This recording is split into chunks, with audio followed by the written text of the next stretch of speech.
Olá, pessoal. Estamos de volta com o nosso Fora da Curva.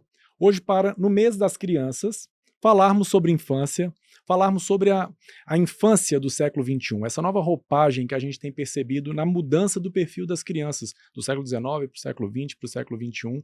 E para falar sobre esse assunto, chamamos duas profissionais de grande gabarito, que eu tenho o prazer de conhecer e de acompanhar a jornada, que é a minha colega Sula Musi e Cláudia Tonani, que temos uma jornada juntos aí, né? E eu e minha colega Sueli Mesquita convidamos vocês por acreditar muito no trabalho de vocês, nas trocas que a gente já teve e sabermos assim que são realmente referências dentro do assunto pelo que eu conheço e vejo do trabalho de vocês.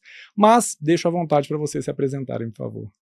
Olá, sou a Sula Musi, sou psicopedagoga, pedagoga de formação, especialista em educação criativa. Trabalho atendendo no consultório psicopedagógico. Trabalho também com formação de profissionais e professores. Muito bom.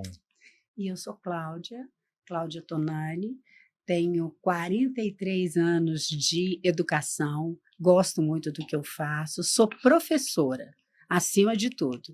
E há 22 anos estou coordenadora. Então, deixei a sala de aula, mas faz muita diferença a gente ter passado pela sala de aula e lidar com essas crianças de ontem e de hoje. Show de bola. Não existe falar de educador sem falar na sala de aula, né, Não Cláudia? existe, não existe. Então, é isso que para ver aqui, eu estou vindo do chão, lá da fábrica, eu estou vindo de onde tudo acontece, do palco mesmo, que é o cenário das interações, das trocas. Obrigada, Etienne, pelo convite. Eu que agradeço vocês. Eu sou Sueli Mesquita, sou psicopedagoga, trabalho com Etienne, muito prazer receber Cláudia, Sula, e assim, eu acho que é muito importante hoje esse assunto que traz essa infância do século XXI, faz com que a gente faça algumas reflexões, né? E aqui a gente, discutindo a pauta, a gente falou de alguns aspectos que são importantes da gente levar em consideração nessa infância. E aí eu queria começar sobre a família, né? Porque não dá para falar falar de criança sem falar da família. E aí eu queria fazer essa pergunta para a Cláudia hoje, e a Cláudia tem essa questão de trabalhar tanto com professores, porque o papel do coordenador é isso, Sim. né? Trabalhar com as questões pedagógicas, mas da família. E aí eu queria colocar para você assim, o que você vê hoje na escola, de que tipo de orientação você faz para essas famílias que chegam com essas demandas, porque são famílias diferentes, né, da famosa nossa época, né? Então, como que você vê essas famílias hoje? Como é que você trata essas famílias? Você conduz nesse processo novo dessa formação dessa criança? Gente, essas famílias, Sueli, elas são tão carentes de escuta quanto as crianças, de escuta, de atenção, de cuidado. Então, muitas vezes, eles chegam numa afobação muito grande, num imediatismo muito grande, e aí a gente enxerga o menino que está na frente da gente, a criança que está na frente da gente. Então, que bom que você escolheu começar pela família, porque não tem jeito da gente falar de criança, de infância, sem falar da família. Esses pais das crianças com que eu trabalho hoje, na faixa de 7 a 10 anos, que é o Fundamental 1, são pais que tiveram uma infância já no final do século XX e estão aí no século XXI com seus filhos. Então, eles já nasceram nesse contexto que a gente tem hoje. São pessoas que buscam respostas imediatas, são pessoas que buscam devolutivas instantâneas, mas o mundo não é assim, na verdade, né? Então, o ovo ainda demora 21 dias para chocar. A gente ainda precisa esperar um carro de aplicativo chegar. Então, o esperar, o observar e o acompanhar são fundamentais. Então, a orientação para esses pais é essa. Calma, vamos ouvir essa criança primeiro, vamos acompanhar. Então, às vezes, a gente começa o ano, já tem marcação de reunião, porque eu quero te falar quem é, como é, quais as demandas. Deixa um pouco, não vou marcar por enquanto reunião, deixa eu conhecer. Deixa eu curtir, deixa eu olhar com os meus olhos e ler o que essa criança está me falando, escutar o que ela muitas vezes não me fala. Então, a orientação para os pais é essa, da gente ter mais tempo de acompanhar, de observar, de escutar. Cláudia, legal você tocar nesse assunto. Sueli pode confirmar isso comigo, mas a gente nunca teve tanta procura em janeiro e fevereiro quanto nesse ano de 2024. Eu tive, no mês de janeiro, já começou em dezembro, teve uns 2, 3 pais que me procuraram assim, dia 20, para começar. Eu falei, gente, passa o Natal, vamos passar as Descansa férias um dele. pouco, né? Exatamente. É claro que eu olhei, não era uma questão de transtorno, enfim. Então, espera um pouquinho. Mas já com o receio do ano seguinte, então já queriam. É claro que é muito legal, por um lado, quando a família já tem, não deixa eu esperar o barco afundar para eu começar a fazer alguma coisa, não.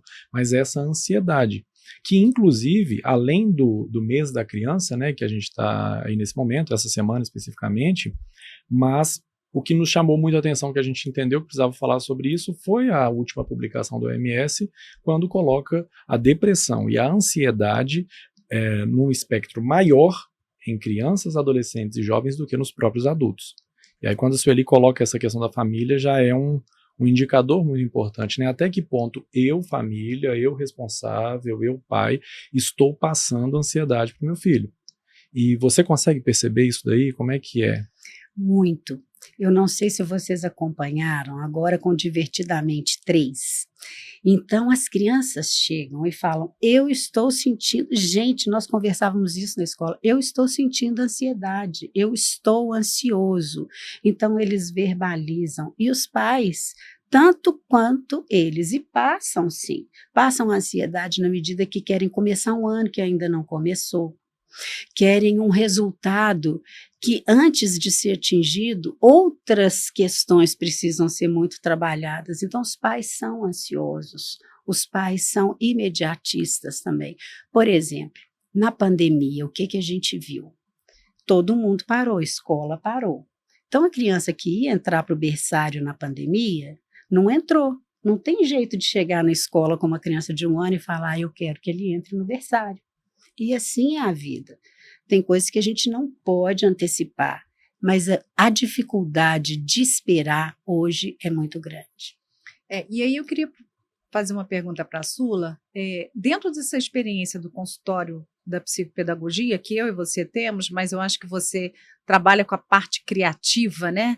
E eu acho que essa demanda, ela vem dentro desse contexto que você traz, né?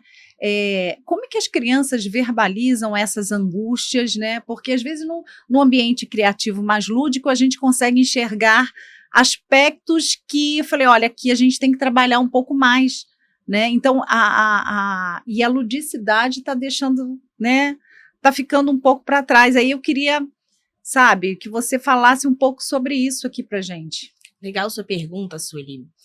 Eu acho que uma coisa que a gente precisa lembrar é que, assim como um adulto funcional e saudável tem o seu trabalho, suas obrigações, né, Maria Montessori deixa pra gente muito claro, né, nos seus livros, que o trabalho da criança é brincar.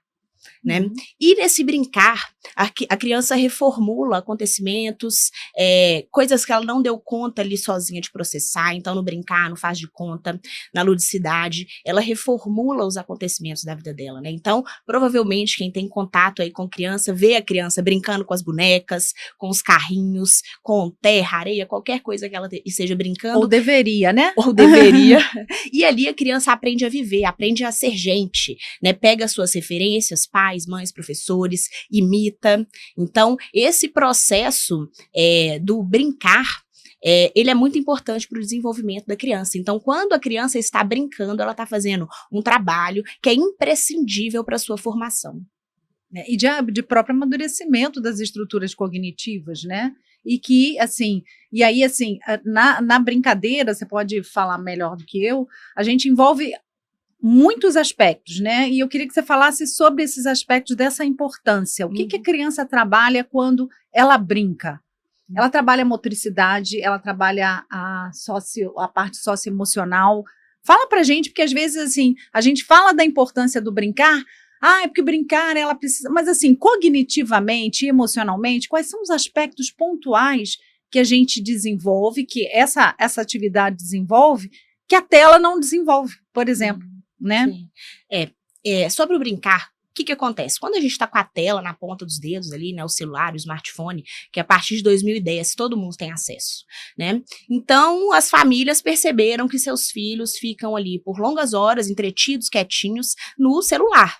E isso tem sido muito usado. Só que quando a criança fica muito tempo no celular e apenas nesse estímulo, ele deixa de viver outras coisas que são importantes para o seu desenvolvimento, por exemplo, lidar com o outro, né? A criança que é viciada na tela da ponta dos dedos ali, no celular, no tablet, ele tem dificuldade muitas vezes de socialização. Por quê? Quando eu tô vendo um desenho no tablet, eu não gostei, eu passo pro lado, eu mudo. Tô jogando um jogo, tô perdendo, eu mudo de jogo.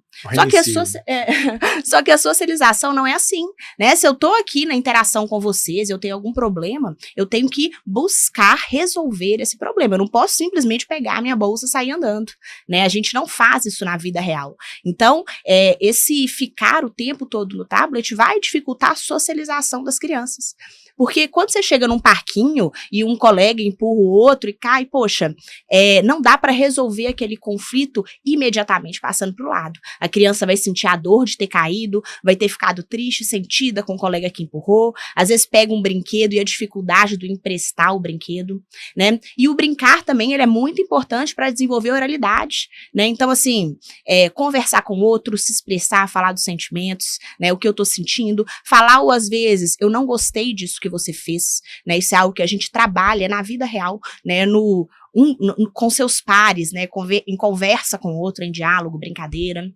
Também o desenvolvimento da criatividade é muito importante, é uma habilidade que, claro, estamos falando de criança, né? Mas é uma habilidade tão importante quando somos adultos aí para o mercado de trabalho, né? Ser criativo, pensar de uma maneira diferente, trazer solução para algum problema que existe aí, vai exigir a criatividade. Então, o brincar vai entrar nesse lugar de desenvolver, e aí também corpo, né? Corpo, mente, né? Que são interligados ali no seu processo de aprendizagem. É legal você falar isso, você fez uma observação muito boa, que parece que não faz sentido, mas infelizmente hoje faz, quando você fez essa associação com o mercado de trabalho. Porque é uma questão que eu tenho percebido muito, a gente falou sobre isso aqui um pouco mais cedo, é como os pais hoje, eu tenho pais ali 11, 12, 13, 16 anos, estão preocupados com o mercado de trabalho do filho. Então, quando a Sueli faz essa colocação e você vem aqui e traz para a gente isso, a gente precisa entender que esse brincar, como você colocou, o trabalho da criança brincar, está desenvolvendo competências, já que nas empresas se fala muito de avaliação de competências, né? O brincar, o líder da brincadeira sempre tem um. Sempre tem um que está liderando, sempre um que está incentivando, tem um que é mais colaborativo, e aí você vai desenvolvendo técnicas ou ferramentas ou competências ali que vão para a vida, né? Então, assim, qual é um prejuízo principal quando você colocou da tela muito bem? Eu fiquei com raiva do jogo, aí vou passar para o lado, eu não enfrento a emoção que eu estou sentindo, a frustração, eu só passei para o lado, abstrair aquilo e já estou em outro, já estou envolvido em, né? E aí já é a nossa geração dopaminérgica aí, que a gente vive o tempo inteiro estimulado, né? A gente não vive mais um processo. A gente fala sobre brincar e na nossa época, né, que a gente gosta de falar, eu tinha que montar um carrinho às vezes com a caixa. Então eu passava 20, 30, 40, 50 minutos montando a bateria com as panelas da minha mãe. Então você tinha que ir lá pegar, negociar a panela que ela não estava usando para poder montar a bateria. Agora não, agora é tudo muito pronto. Então eu elimino, ou vamos dizer assim, eu sufoco esse desenvolvimento da criatividade, que a meu ver é uma percepção, tá? Não vou conseguir buscar nenhuma referência agora que fale sobre isso, mas criatividade e inspiração estão intimamente ligadas. Sim. E quando eu falo de depressão, que foi o dado que a gente trouxe agora há pouco aqui, depressão muito é a falta de inspiração. Então, se eu tiro da criança o poder criativo, se eu não desenvolvo nela o espaço criativo, e é um trabalho que você faz muito bem, inclusive, eu estou tirando dela a possibilidade de se inspirar, de sonhar, né, de criar, de pensar que a janela do quarto dela é a nave dos ETzinhos, entende? Esse é o lúdico, que chega lá no meu consultório, no seu consultório, no seu trabalho, e você começa a criar alguma coisa diferente do que era o prescrito. Eu vi que esse ano foi muito comum nas escolas aí nessa semana, a mochila maluca, o cabelo maluco. Há 3 anos não tinha isso. Alguém se inspirou e criou. E vai mudando, né? E vai mudando o rumo da coisa, porque senão cai numa questão monótona também. E aí é uma geração que vai seguindo apenas um fluxo, tira aquela questão da criatividade mesmo, de algo novo e que nos encanta, né? Então, assim, essa parte do brincar é extremamente importante, que é algo, vou fazer uma outra referência aqui, que eu vejo muito que nós adultos hoje brincamos muito pouco. A gente tá sério demais. A gente não tem mais tempo para divertir, porque a gente tem muita coisa para resolver. Então, as nossas diversões são: vamos num show, vamos no futebol, assistir o futebol, vamos fazer. Mas a gente não. A gente vive tudo muito sério, porque hoje eu tenho 200, 300 demandas para resolver, porque eu tenho um telefone que me dá demandas também, e a criança está reparando o que eu estou fazendo e ela vai fazer dentro do universo dela. Não é isso? Então, assim, o brincar tem tudo isso que a gente falou também. Isso. E um adendo, né? Você fala que a gente vive um mundo muito sério, e a ponto de, se eu não estou fazendo algo do trabalho, se eu não estou em um momento sério, eu me sinto culpado, né? Então aí as nossas crianças também vão estar ali querendo o tempo todo estar fazendo algo, estar super estimuladas, né? Tá em alguma função. Exatamente. E eu queria trazer esse ponto das habilidades socioemocionais e trazer aqui para o contexto de sala de aula, que a Cláudia tem esse privilégio, né? Contexto de sala de aula e de pátio. De intervalo, de recreio. Como é que você vê as crianças hoje nesse contexto de habilidades socioemocionais? Porque, assim, a demanda pedagógica, eu acho que ela está sendo menor, mas esse contexto de resolver conflitos, da professora entrar sempre para resolver um conflito e fazer essa criança pensar, eu tenho a impressão que está maior. Estou errada? A percepção está... Ô, Sueli, eu falo com você dos pátios que eu frequento e das salas de aula que eu frequento, mas eu falo também muito do que eu vejo. Então, na escola, eu sou mesmo privilegiada, porque a gente incentiva muito as crianças a resolver os conflitos e pelo diálogo. Então, a gente tem um lema: nada pode passar de 24 horas. Isso para as famílias e isso para as crianças. E funciona muito. É como eu estava falando para vocês, ele vira para o colega e fala: eu não gostei do que você fez. Gente, isso é muito difícil para a gente que é adulto virar para o outro e falar: eu não gostei do que você fez. E, às vezes, a dificuldade é olhar no olho. Às vezes, ele fala falando de você e olhando para mim: eu não gostei do que você fez, mas você está aí do lado. Então, a gente incentiva muito isso. Eu tenho esse privilégio, eu trabalho com grupos pequenos e os meninos respondem bem. Mas, realmente, hoje eu vejo que as crianças estão muito mais, com uma resposta muito mais corporal, até às vezes, do que pela via do diálogo. Na volta da pandemia, a gente sentiu muito isso, que a capacidade de se colocar, de argumentar, de se fazer ouvido, estava muito grande. Então, nós investimos muito nisso. É como você falou, Etienne, hoje, a geografia, a história, os componentes curriculares, eles já viraram, não são mais diferencial para escola nenhuma. O diferencial é como você trabalha essas habilidades socioemocionais com as crianças, porque a carência está aí. Então, a gente tem que abraçar os meninos e tem que abraçar esses pais que estão numa vida louca. Muito trabalho, trabalham o tempo inteiro, uma jornada que é desumana. E a gente fica assim: poxa, os meninos sentem falta, mas esses pais também se sentem culpados, sentem falta. E daí, dessa constatação, a gente percebe o nó de tudo. Então, quando a gente encaminha, né, para o Etienne, para você, por aí, muitas vezes não é caso de menino que tem síndrome disso, porque hoje todo mundo tem síndrome, todo mundo tem que tomar remédio. Não é. Às vezes tem, e eu não tenho nada contra isso, mas muitas vezes precisa de um ajuste, de uma organização, para a criança poder esperançar e a família também poder esperançar, acreditar que pode fazer diferente, acreditar que pode, com tudo isso, com todas essas dificuldades, pode fazer diferente. Não está na pauta, não, mas eu vou colocar. Tá? Verdade. Quando você estava falando desse acolhimento da família, né, da gente precisa acolher essa família, esse período agora que a gente vive, que é de outubro, novembro, dezembro, a gente tem muita questão das famílias pensarem se aquela escola é uma escola ideal, né? E aí, às vezes, eles caem, assim, eles vêm conversando comigo e falam assim, você acha que eu devo mudar de escola? A gente vai mudar de escola, é importante que mude. E aí eu falo para eles, olha, a gente tem a opinião técnica, olha, eu acho que tem que mudar sim, ou não, eu não tenho que mudar não, porque ele precisa enfrentar, e às vezes uns casos que a própria criança é uma retenção, um adolescente, às vezes a gente precisa fazer com que ele enfrente aquele desafio.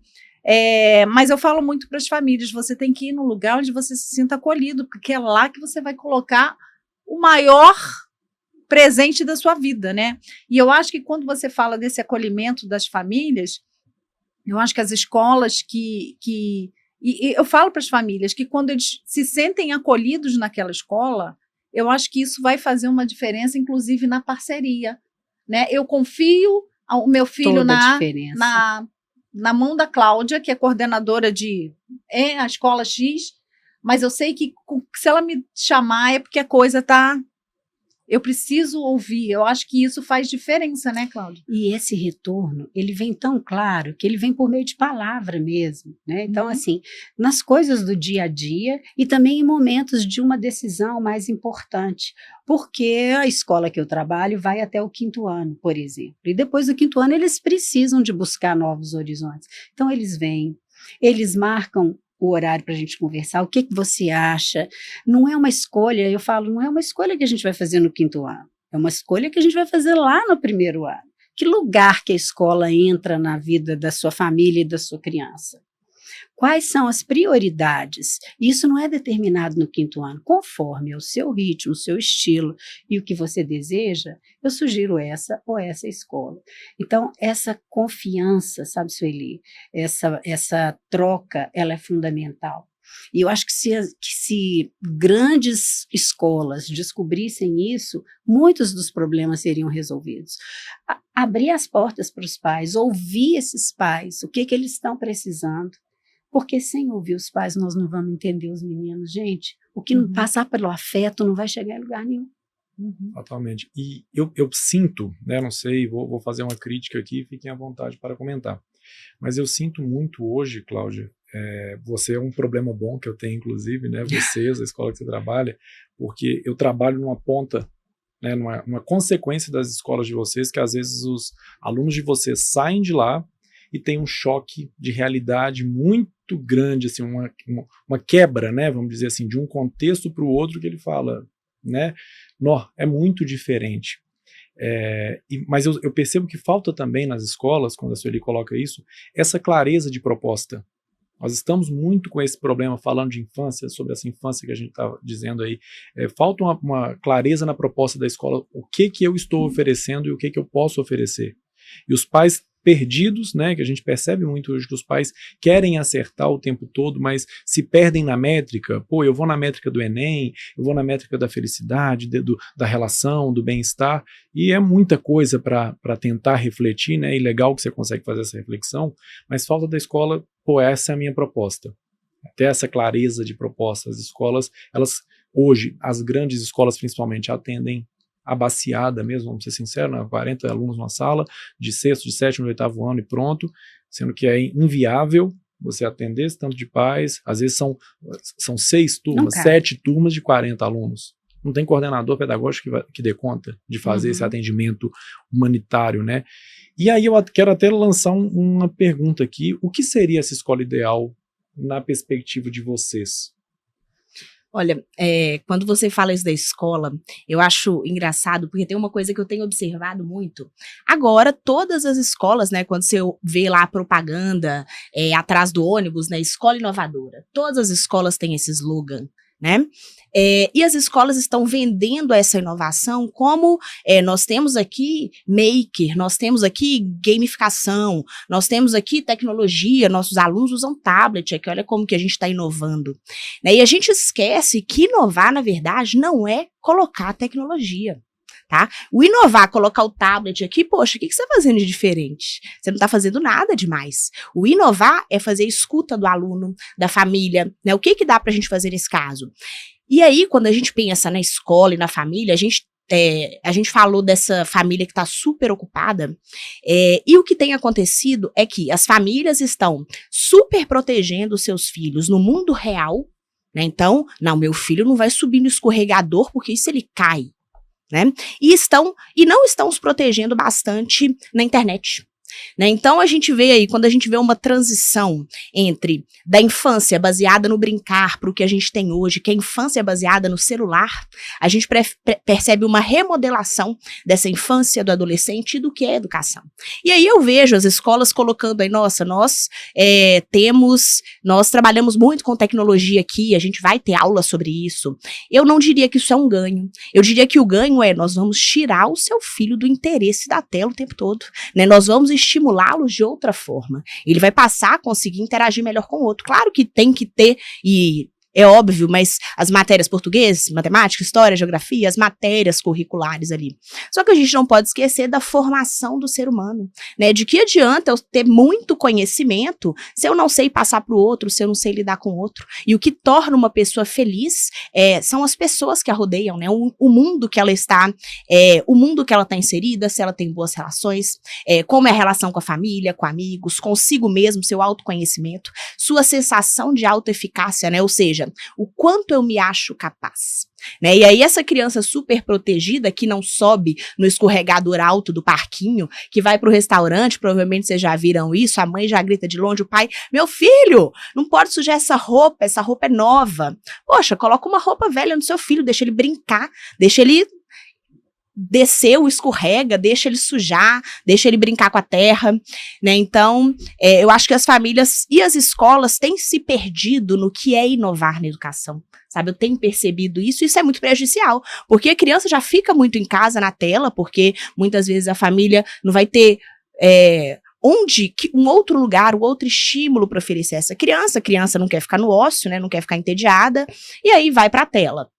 Fica longas horas na tela, eles ficam felizes e entretidos por longas horas na tela, né? E aí, quando saem da tela e vão para o mundo real, poxa, não consegue brincar, não consegue conversar, né? E aí, hoje em dia, a gente já não tem nem mais uma correlação, a gente tem uma relação de causabilidade dos transtornos mentais, alguns transtornos mentais externalizantes, e esse acesso desenfreado às telas. Você já matou, né? Ela já matou o programa, a gente pode ir embora pra casa, todo mundo. Mas eu quero jogar mais uma... Deixa eu fazer uma observação dentro disso que você falou, que a Sula matou muito, assim, a charada, e foi excelente a colocação dela, porque aí a gente pega o principal problema social hoje no Brasil, que é a depressão e a ansiedade. Não é isso? É isso. Tem tudo a ver o que você foi colocando. Era exatamente essa construção. Ali na tela, eu até relaciono. Eu tenho meus amiguinhos, né? Eles vão conversando ali, mas eu bloqueio, acabou. Bloqueei a pessoa, resolvi o problema. E quando você fala de inovação, as pessoas pensam que inovação é trazer uma tecnologia nova. Quadro interativo. Exatamente. Né? E eu tenho uma leitura de interação como atender uma demanda do momento. Eu tenho uma carência, a sociedade tem uma carência aqui, e eu estou resolvendo essa carência. E definitivamente a maior carência social que nós temos hoje são as relações. A gente tem um nível altíssimo de autoextermínio, todos os dias a gente vê isso, a gente tem um nível altíssimo de depressão, a nossa sociedade nunca foi tão medicada quanto, e as escolas estão negligenciando, me desculpem a sinceridade da palavra, mas negligenciando isso, e muitos de nós, muitas famílias também estão negligenciando um problema que é social e tem se tornado crônico.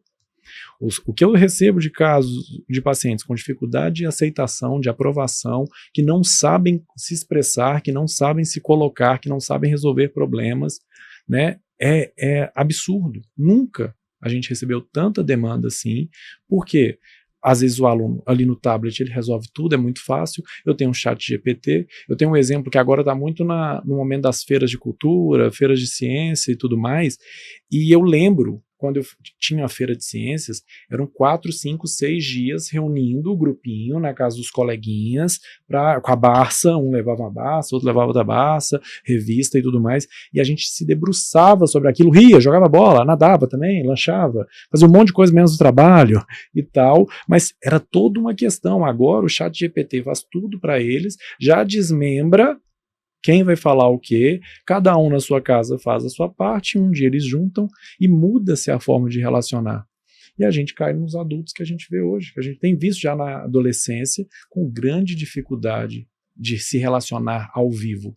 Vivem no Instagram, com os filtros, vendendo uma felicidade que não é real e não conseguindo relacionar. Então é uma causa e consequência que você colocou muito bem mesmo. Né? Parabéns pela fala, inclusive, porque foi perfeita.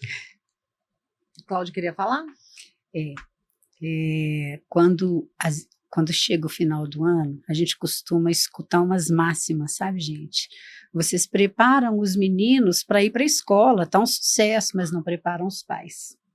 Então, os meninos saem, os meninos voam com sucesso, mas os pais também precisam de acompanhar. E aí, a gente falando de infância combina com carrinho de rolimã, com peão, com banho de mangueira, com escorregar, com trabalhar em grupo, com brincar em grupo, passar pelos sentidos todos, que o que não passar pelo sentido não é aprendido. Tem que passar pelo sentido, muitas vezes por mais de um sentido, para ser apreendido com significado. Então é isso que a gente busca, sabe, gente, hoje na sala de aula e na escola, é garantir esse espaço e essa prática para os meninos, pelo menos na escola. Então, uma escola que não admite o celular, eu acho ótimo, eu acho top. Celular para depois dos 15, é tudo de bom. E na escola é onde as coisas acontecem. É onde eles vão, muitas vezes, ser ouvidos, outras vezes não vão. É onde o que eles querem vai ser atendido, outras vezes não. É um colega que vira e fala, não gostei desse jeito não, eu quero fazer desse. Tem coisa melhor para a gente se preparar para a vida? Eu tô com um relato dentro disso tudo que a gente conversou, que eu pensei muito se eu colocaria ou não, mas vou colocar porque eu acho que é muito importante. Um caso até de uma certa repercussão, e onde pais se tornaram inimigos íntimos. Separaram as crianças da sala, os dois se abraçaram antes de um sair. Pelo amor de Deus. Como que essa questão do relacionar dentro da escola é importante? Porque se a gente vai só no instantâneo, na tecnologia, acabou. E a gente vai gerando frieza de relacionamento. E ali, né, já dizia a música da escolinha do professor Raimundo, é na escola que a gente aprende a viver. E isso é aprender a viver. Porque às vezes o conflito não é nem tão grande, nós pais ansiosos tornamos, mas os meninos vão lá e resolvem de uma forma, e é ali nesse contexto. É ali nesse contexto. Então, assim, como que a gente tem perdido muito isso também nessa geração ansiosa que somos? Sim. A gente vai tomando decisões, a gente tem uma facilidade muito grande hoje de excluir, né, tudo. Tudo, a gente exclui, pronto, acabou. Sendo que na infância o que a gente precisa fazer é esperar, é ponderar. E é uma grande falta que nós temos hoje em sociedade, a falta de ponderar. Deixa eu ponderar isso aqui. Eu gostava muito, porque se eu arrumasse uma confusão na escola, às vezes eu ia fazer de tudo para conseguir ir embora para casa, escapar, mas eu tinha 18 horas para eu pensar sobre como resolver aquele conflito que eu tive com o Pedrinho, o Joãozinho, enfim. E aí eu resolvia... E você tem cara de quem escapava bem, né, Tiene? Acho que sim, mas enfim. Vou chamar a dona Vera aqui para um papo. Meus colegas de sala, tudo que assiste o programa fica olhando assim, como que pode? A diferença. Mas enfim, e eu processava aquilo, e a gente processava. Hoje não há mais tempo de processar, porque ele tem ali a tecnologia na palma da mão, e a discussão continua no grupo do WhatsApp, e ganha aquela coisa toda, enfim, mas 3 horas depois também já mudou o foco, enfim, é tudo muito acelerado, e a gente tem acelerado essas crianças o tempo todo. Hoje um problema que eu sempre vou falar sobre ele aqui, tem mãe que fica brava comigo, mas a escola tem perdido esse lugar de espaço de socialização, de incentivadora dos sonhos, para se tornar uma fábrica do Enem. Então, né, não é a principal demanda que a gente tem aqui na mesa hoje, mas os alunos de 8º, de 9º, de 1º já estão pensando no Enem, os pais pensando no Enem. Antes. E eu, gente, antes, né? vamos com calma, o Enem vai chegar, uma prova de 10 horas, vai acontecer ó, em novembro agora, 5 horas. Eu acho até desproporcional, falei, pô, estudou tanto, vou fazer uma provinha de 10 horas só, como é que pode esse negócio, gente? Que absurdo. Só cai 20% do conteúdo que foi ensinado. Então, assim, e é uma coisa que eu sempre faço esse paralelo, é tão suave, o Enem é um processo, e é só um processo, e que se eu não passei esse ano, eu passo no outro, tá tudo bem. Às vezes eu até brinco com os pais lá, falei, cara, você tá gastando tanto dinheiro, Etienne, Sueli, a escola, cara, isso também junta tudo, paga uma particular porque ele vai formar do mesmo jeito que você nem sabe onde eu formei. Isso não é interessante. Importante são as competências que você ouviu falar a meu respeito. Meu currículo você nem pediu. Então, assim, a gente vai invertendo valores quando você fala dessa preparação do pai, e o foco passa, a gente vai tão no ritmo da toada ali que a gente perde até a nossa capacidade reflexiva. O que eu estou investindo? Eu estou pagando aqui esse cara, eu estou pagando essa escola, eu estou fazendo todo esse movimento para quê? Onde eu quero chegar? A maioria deles vão responder, eu quero que ele seja feliz. Eu falei, quer mesmo? Quer mesmo que vai querer vender coco em Vila Velha. Você vai ficar feliz, aí já dá risada. Falei, é claro que tem uma parte lúdica aí, mas enfim. Esse processo eu entendo como tão natural de você se descobrir. Eu acho que o aluno que chega aos 18, aos 19, aos 17, 18, 19, se conhecendo, sabendo o que ele é bom, tomando uns tombos da bicicleta, ganhando uns campeonatos disso daqui, perdendo ali, ele sai tão preparado para poder fazer essa escolha e até se arrepender, né? Eu tenho uma primeira formação minha primeira especialização em gestão de recursos humanos. Hoje eu estou na clínica e sou apaixonado pela clínica, amo o que eu faço. Então, coloca-se um peso até nessa mudança de rota, como se a gente não pudesse errar, vamos dizer assim, como se a gente não pudesse recalcular a rota e tá tudo bem, entende? Então, assim, tem muito esse peso, vocês percebem isso? Muito, muito. E esse peso que os pais colocam, os meninos trazem para eles. E daí é a ansiedade muito grande. Por que eu tenho que tirar 11 numa prova que vale 12? Se eu tirar 9, gente, está muito bom. Né? Não tem uma compreensão daquele momento, do processo. O processo é mais importante, muito mais do que chegar lá. E o processo é vida. O processo vibra, o processo é que faz o sentido. O resultado, a nota é só um resultado. A nota da prova é só um resultado. A professora não dá nota para ninguém. O aluno é que tira a nota, essa ou aquela nota. É como se eu batesse várias fotos do processo e revelasse para ele na hora da prova. Então é isso, essa ansiedade, essa pressa, essa expectativa. E a gente fala muito isso com eles bem antes. Gente, eu vou para o colégio X. Tudo bem, vai para o X, se não der certo, depois você vai para o Y, você vai para o Z, você pode mudar. Tudo na vida muda, mas a resiliência, a tolerância estão muito curtas em todas as rodas, em todas as faixas, em todos os contextos. E às vezes eu sinto muito também, Cláudia, sinto mesmo, é uma coisa que me entristece ali no dia a dia, quando a escolha desse lugar se torna apenas pela nota. Pois é. Porque eu vejo assim, a escola como um lugar tão rico, eu gosto demais, eu falo, tem mãe que pensa que eu não gosto da escola, eu tenho minhas críticas, mas eu gosto demais porque é ali que acontece o interclasse, é ali que acontece a festa junina, o dia do índio, e você brinca bem, você brinca junto, você brinca não só com seu primo, com seu irmão, você brinca com o outro, você convive com a diferença. E a gente tem reduzido tanto a escola a isso, né? Pois é. A tirar uma nota boa e, enfim, numa coisa que poderia ser tão mais natural, e às vezes o menino está feliz ali, talvez não está entregando 100% o que poderia entregar, enfim, aí são outras questões, mas é uma coisa que, até no programa que a gente falou sobre esporte, eu falei sobre isso e sempre falando no consultório, a gente precisa criar algumas métricas pessoais para a gente entender a performance do nosso filho no todo, para a gente não avaliá-lo apenas por um trecho do contexto. A escola é um trecho do contexto. Então, que ele faz por obrigação, né? Ele não tem o senso de responsabilidade que a gente tem com o nosso trabalho. Então ele claramente não vai ter a mesma motivação que eu tenho ao trabalhar ou que eu tive ao estudar a psicologia.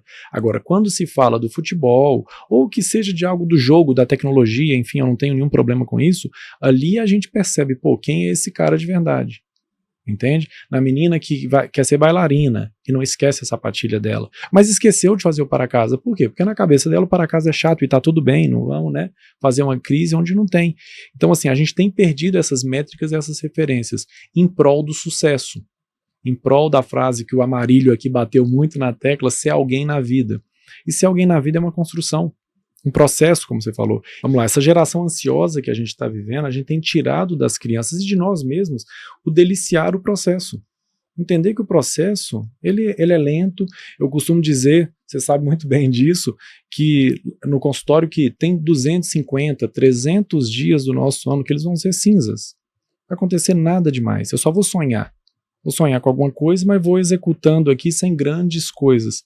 Mas a gente tem tirado dos meninos essa oportunidade de apenas brincar, de apenas sonhar, de apenas desenvolver algo que não vai dar em lugar nenhum, mas dando a ele o desejo da inspiração. E é no balé, e é no futebol, que ele vai sonhar em ser o Messi. Eu tenho um caso que a menina sonhava em ser modelo.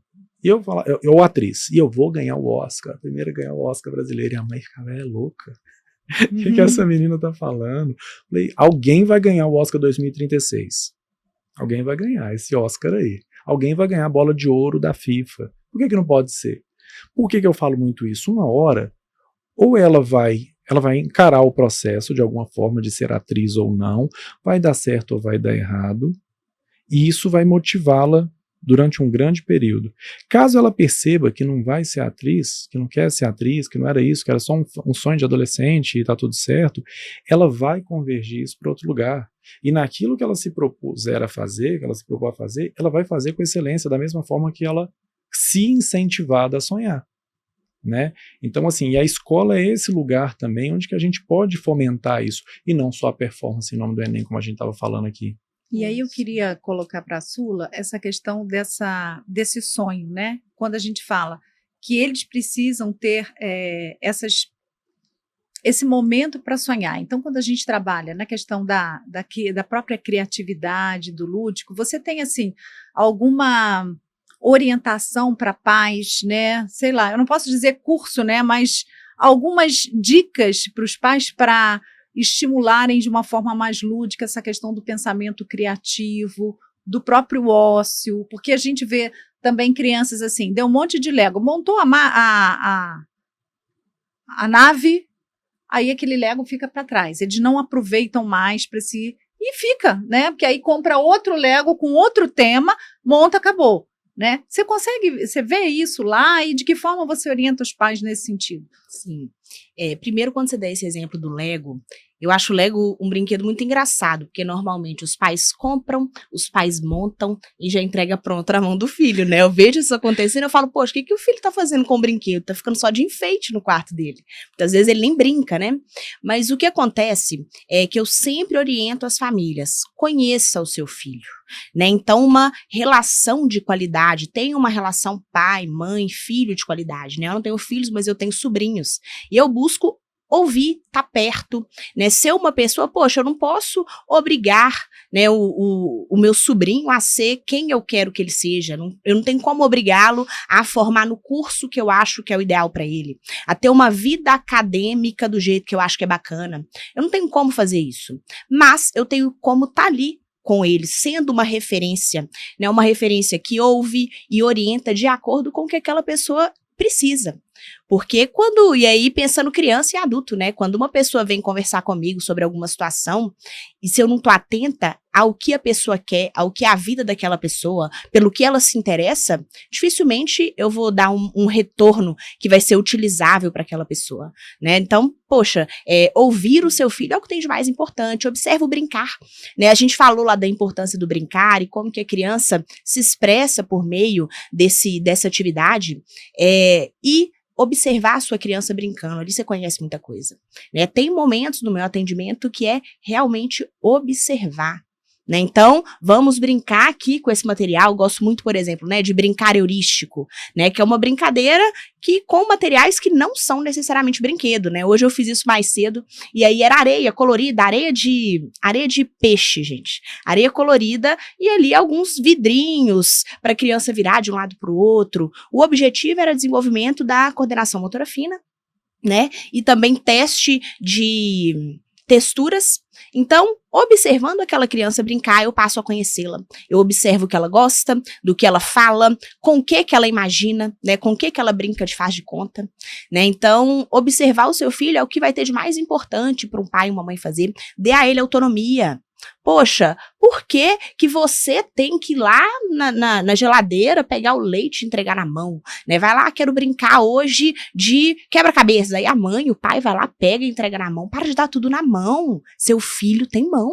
Ele pode ir lá pegar, ele tem mão, tem pernas, né? Então, se ele consegue se locomover até aquele lugar, poxa, deixa ele fazer sozinho, dá autonomia.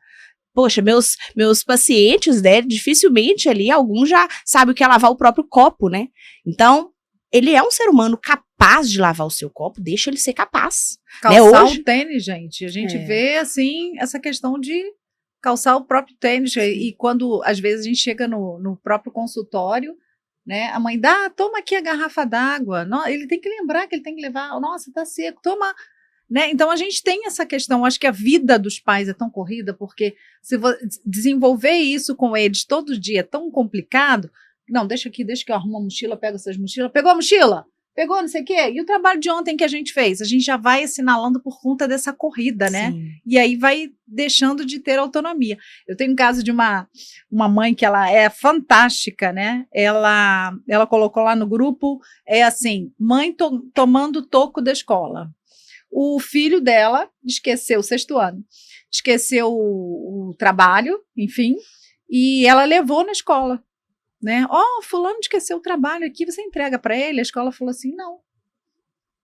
Nós vamos registrar que o trabalho está aqui na escola, mas nós não vamos entregar para ele. Porque ele precisa saber que ele precisa trazer o trabalho. E eu achei, e ela riu, achou assim, nossa, fantástico, porque a gente tem essa, vou levar, e a escola falou, não, nós não vamos entregar. Está registrado, mas nós não vamos entregar, porque é responsabilidade dele, no 6º ano, trazer o material para a escola. E isso que essa escola faz é muito interessante, porque ela responsabiliza esse aluno não apenas do material que ele leva, mas do seu aprender. Então, e quando eu tenho responsabilidade sobre algo, eu vou ter mais compromisso com aquilo. E quando os pais não dão autonomia para as crianças, né, à medida que elas vão crescendo, se tornam adolescentes, elas também não se responsabilizam pelo seu aprendizado. E se não é minha responsabilidade, por que eu vou ter interesse? Por que eu vou fazer meu para casa sem minha mãe ficar cobrando? Por que eu vou estudar para essa matéria da prova? Né? Então, a pessoa ser responsável pelo seu processo formativo é imprescindível. Né? E aí vem dessa autonomia. E essa mãe teve o bom humor de, poxa, tomei um toco agora, mas nem todos têm. Acho um absurdo, mas como assim eu não levei? Então, assim, são pequenos detalhes que a escola, por exemplo, tem que trabalhar. Sinalizar, né, Sueli? Sinalizar através de... Ela entendeu numa boa, assim, e colocou no nosso grupo, que nós temos um grupo de psicólogo, TO, etc., mãe tomando toco da escola, falei, parabéns, ela rindo, ela levou isso numa boa, mas nem todos levam isso, né, e acham que tem a obrigação, mas como assim você não recebe? Ele vai perder ponto. Na verdade, a grande maioria, né, a grande maioria. Gente, até para ajudar as famílias num ponto, eu quero também e tornar bem acessível mesmo na prática isso que a gente está conversando. Tem uma dúvida que também não estava na pauta, mas Mas você não deixou falar a minha dúvida que eu estava na pauta, mas tudo bem. Não, termina que depois eu te interrompo. Qual que é, como que a gente equilibra? Pronto, você colocou de uma mãe que levou o trabalho lá e legal isso, enfim. Mas como que equilibra? Tipo assim, eu falo que nós estamos na era da influência digital. Então, se você não influenciar o seu filho, alguém vai influenciar. Né? Ponto, né? Com certeza. TikTok, Instagram e tudo mais. Como chegar nesse equilíbrio que seja algo saudável? Por quê? Nós aqui somos de uma geração onde o pai não precisava se fazer tão presente. Ele era, ponto. A mãe não precisava se fazer tão presente, a autoridade era, né? Enfim. Só que hoje, em 4, 5 horas, 6 horas que você não está em casa, muita coisa aconteceu. Aquilo que você falou da internet, da proteção, é muito difícil. A gente tinha a TV Manchete, a Globo, a SBT. Silvio Santos falando alguma coisa ali e tal. TV Globinho. Agora, é um mundo de informações, né? É um mundo de autonomia também, porque quando você dá um smartphone, você está dando autonomia. Então, como equilibrar tudo isso de uma forma saudável e possível? Porque a gente lembra que tem muitas mães que são solo, a gente lembra que tem muitos pais e mães que trabalham, que dão plantão, enfim. Como equilibrar tudo isso de forma... pais separados, né? Que um tem uma visão, o outro tem outra, ainda tem que administrar isso, e né? detalhe, que é uma dificuldade muito grande, eu me compadeço das famílias nesse ponto, sem colocar a criança no centro demais, porque ou está no centro demais ou está escanteada demais. Então, como fazer essa relação, né? Criança, formação da criança, escola que demanda muito, de família de forma saudável, de forma equilibrada. Como é que vocês veem isso? Você pergunta para mim? Para quem quiser, e agora... Ele saiu do grupo, falar, difícil isso, hein? Eu vou te falar, Não tem receita. Não tem receita. A melhor forma é a gente desenvolver a capacidade de olhar, de ver. Muitas coisas vai pelo bom senso mesmo, né? Vai pelo bom senso, pelo que você está percebendo, pelo que seu filho está mostrando, está sentindo. Vai por aí. O que não vale é a gente achar que essa tecnologia vai sair da mão dessa criança, porque não vai mais, é um caminho sem volta. Mas há possibilidade de negociar, há possibilidade de flexibilizar das duas partes. A palavra não precisa voltar para o dicionário, sabe, gente? A palavra não precisa voltar para o dicionário.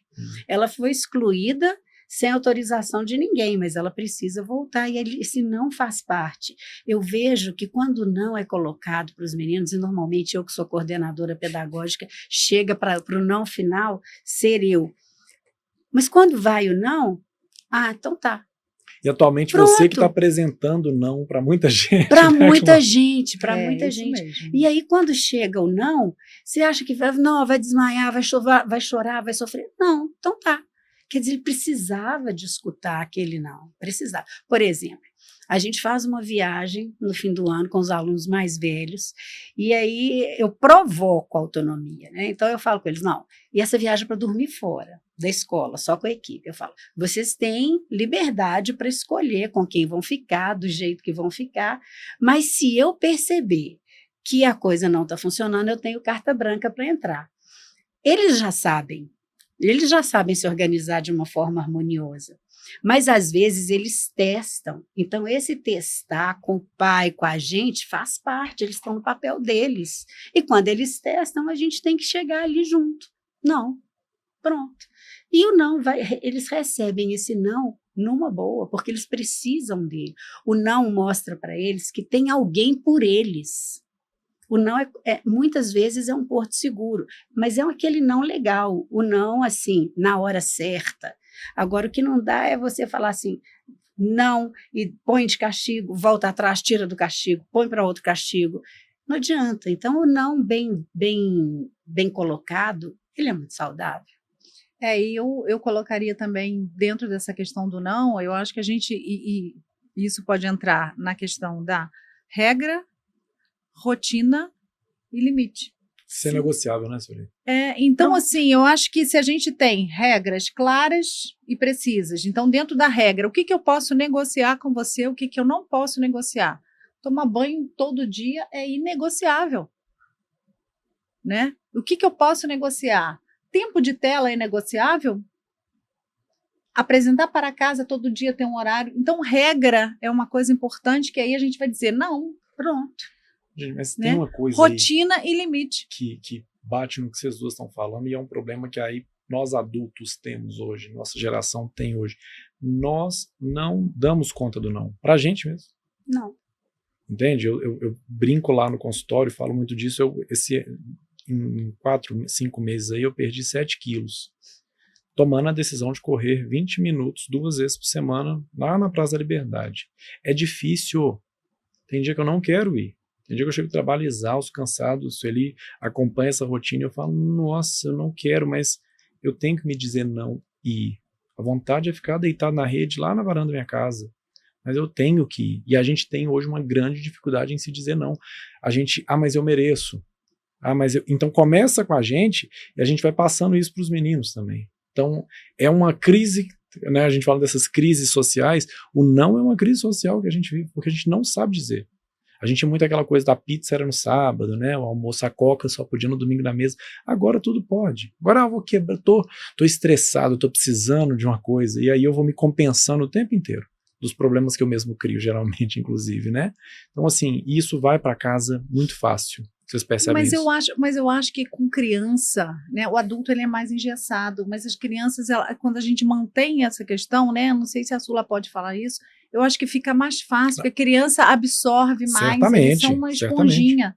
Eles não têm as desculpas que a gente tem. Então, por exemplo, está na semana de prova. Aí, nossa, ele tem muita coisa para estudar, ele não vai na psicopedagoga não, porque ele tem outras coisas para fazer. Não, vai sim, porque é uma rotina, normal. É um compromisso, precisa eu vou desmarcar.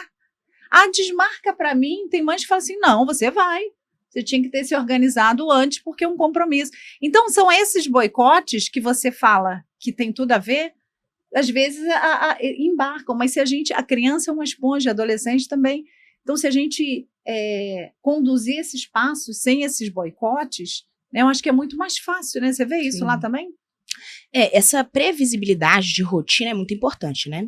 Então, poxa, se toda terça às 11 horas, por exemplo, né, eu tenho compromisso X e eu já sei disso, todo ser humano, e também a criança, com a ajuda dos pais, né, deve organizar a sua rotina para cumprir com aquele compromisso. Uma coisa é exceção, poxa, hoje não deu. Exceção tá tudo bem. Agora, se todo mês essa exceção, ou toda semana, ou todo dia, isso acontece, já não é mais exceção, tá passando a ser regra. Né? E vocês falaram sobre essa questão dos pais e falando de geração ansiedade, eu quero até fazer uma indicação, que tem um livro, que eu tô falando que esse livro tá mudando minha vida, tá, gente? Então, para todos aqui, para famílias, educadores, que chama Geração Ansiedade, tá? É um livro do Jonathan Haidt, e nesse livro ele faz uma analogia que eu acho que cabe nesse momento. Né? Ele compara a vida da geração Z com crescer em Marte. Por que ele faz essa comparação? Né? Porque a geração Z está crescendo em condições muito diferentes das gerações anteriores. Exatamente porque a partir de 2010, todo mundo tem acesso ao smartphone e é um acesso que é o tempo todo. A gente não descansa do smartphone. Nem nós, nem as crianças. Isso faz com que as crianças... Claro, a gente tem benefício, né, gente, do uso da tela. Também não é só ruim. Então, acesso à informação, por exemplo. Eu tenho acesso à informação o tempo todo na ponta do meu dedo. Eu não preciso mais ficar esperando o Jornal Nacional para eu saber o que acontece no mundo. Isso é um benefício. Só que com essa tela o tempo todo na ponta dos dedos, ela também vai trazer malefícios, né? Que aí a gente vai falar da ansiedade, depressão, nessa constante pressão que as crianças vivem de ser alguém, crianças e adolescentes, né? De ser alguém da maneira X ou Y, tanto academicamente quanto socialmente. E aí os pais têm que entender uma coisa: eu já não estou lidando mais com uma infância igual à minha. Hoje é ainda diferente, porque na minha geração, né, por exemplo, eu cresci e aí desde muito jovem já tinha internet, só que a internet no computador é diferente da internet que está com crianças pequenas, porque eu conheço crianças de 6 anos que têm celular, é dela, tá? E aí é muito diferente o computador que está ali num lugar e eu posso acessar naquele horário, do que uma tela que fica o tempo todo com a criança e ela utiliza da forma como quer, do jeito que quer. Isso é muito, inclusive, perigoso, né? Porque quando a gente utiliza da internet, com quem que está do outro lado, né? Tem jogos que tem pessoas do outro lado, vocês jogam online simultaneamente e, poxa, será que o pai, a mãe, a referência, né? Quem cuida dessa criança tá dando conta de monitorar o que realmente acontece ali? Porque hoje a gente camufla também aplicativos, né? Então, eu tenho pacientes que não podem ter acesso à rede social. Suponhamos que essa criança quer baixar uma rede social, quer ter lá no telefone dela, mas camufla com um aplicativo de calculadora. Não sei se vocês sabem que tem isso, mas tem. Uhum. Né? E aí, muitas vezes, a criança tá com a rede social e a família nem sabe. Então, hoje é uma nova infância, né? Saiu daquela infância baseada no brincar e hoje é a infância baseada no celular e os pais precisam estar atentos a isso em todo o processo de formação desse ser humano. Show de bola, show de bola.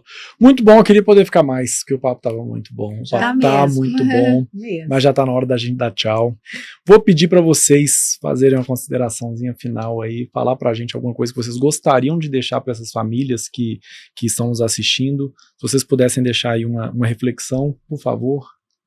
Olha, primeiro, obrigada, né, gente, por estar aqui. Realmente foi um bate-papo muito bom. Agradecer por esse privilégio de falar com as famílias que nos assistem, com vocês também, que são grandes profissionais aí. E basicamente, eu acho que é isso, né? Vamos deixar a criança brincar, a criança de roupa suja é criança viva, criança se movimentando é criança saudável. Isso não pode deixar de existir em momento algum. Show de bola, perfeito. Olha, muito obrigada.